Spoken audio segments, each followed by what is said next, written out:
Right, let's talk about interest rates and inflation again. So we've got a Bank of England rate decision on Thursday. That is going to affect the rate at which people borrow at, and also, more importantly to me, the strength or weakness of the pound. Why does inflation affect the pound? When inflation is higher, yield on the currency, the pound, is higher. So therefore, there's more demand for it. So institutional investors or investors, the market, flock towards that asset. Higher yield, more exciting, more interesting, also lower risk. Likewise, if they cut rates, that reduces the yield on the currency. Therefore, we see the currency fall lower. What are we expecting on Thursday? Market's pricing a hold at 4%.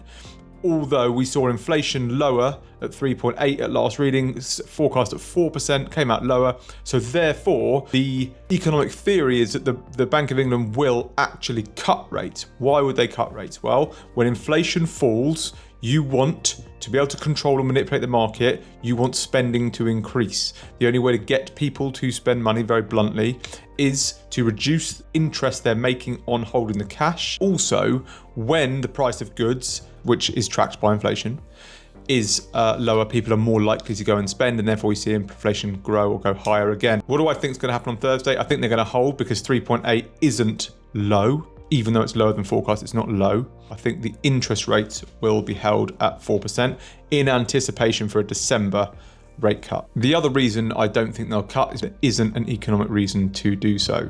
Inflation isn't out of control, so why cut rates and damage the currency? When we damage the currency, it creates inflation because as a nation, we have a net current account deficit, i.e. we import more than we export, therefore we buy a lot of stuff internationally.